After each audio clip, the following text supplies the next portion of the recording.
Hey, what's going on, everybody? This is Pearson with Journals of a Wannabe.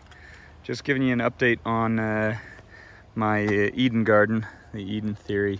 Haven't been over here for quite a while, and I've made the mistake of just not making watering a priority. I've put a ton of time and effort into the other garden, which if you want to see that one, that's on my channel as well.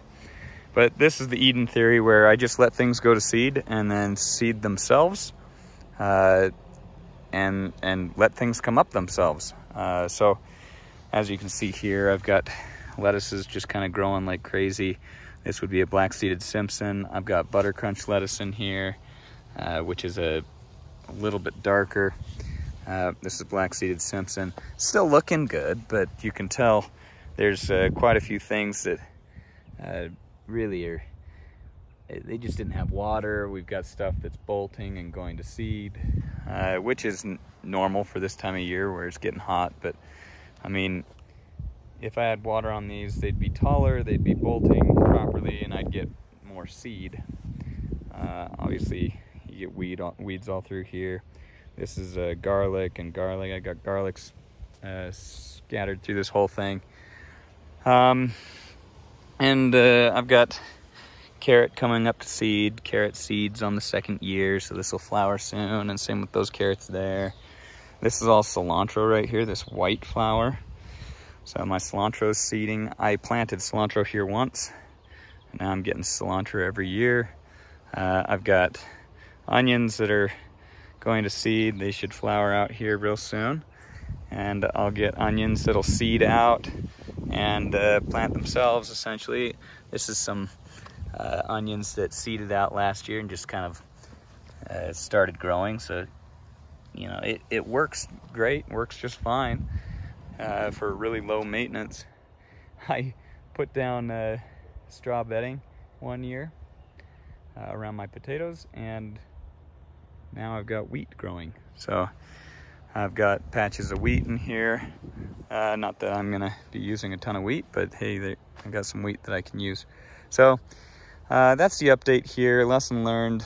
Need to get water set up just to have a, twice a week irrigation going on the garden back here. I know that I transplanted tomatoes, and they are not looking super happy. Here's the tomatoes that I transplanted. They're looking super sad.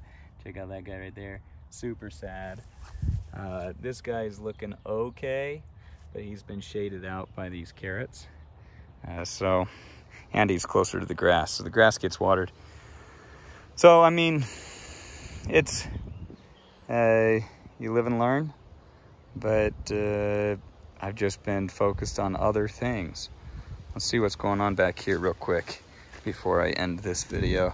I know I transplanted some other stuff back here, seeing if anything survived. Looks like I've got a spaghetti squash that has survived, and this spaghetti squash is obviously super sad, and that one, So I was just gonna let those guys run.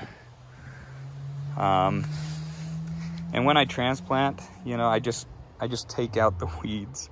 The weeds are like my placeholders. I pull them out, and all of a sudden there's a bare spot, and then I can plant. So this was not all bare before. I pulled some stuff out and I planted kale. It's not the right time of the year for kale. It's a cold season plant, but I wanted to get some kale in here, see if I could start a patch of kale coming back year after year. So I got some kale there. My chard is looking super sad and sorry, and wilty. It is going to seed, so we'll get more kale in that spot. But yeah, I mean, that's the update here.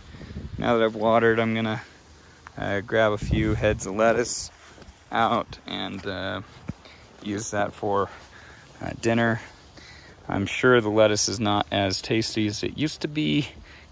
Everything's starting to bolt, and when they bolt and get too hot, then the lettuce gets a little bitter, but that's not bad. When you pull them out to harvest, all of a sudden you have an empty space, and it gives space for the surrounding ones to survive and grow. But I need to come through and pull all this prickly lettuce out. of the garden before it seeds. Whatever you let go to seed in this environment is what's going to be growing next year. So if you don't want the weeds in this type of growing scenario, got to pull all the weeds out before they set seed. But if you let everything else set seed, the seeds that are going to be in the soil for you are the edible ones. So that's kind of the theory that's going on here. I've done this for 3 years now. Kind of a fun little experiment, and just learning all sorts of stuff as I go. If you want to follow along, go ahead and subscribe. Love to have you on the journey. I'll keep you updated on what's going on here, and you know, if I find or learn anything new, hit the thumbs up if you liked it, and appreciate you guys. Talk to you later. Bye.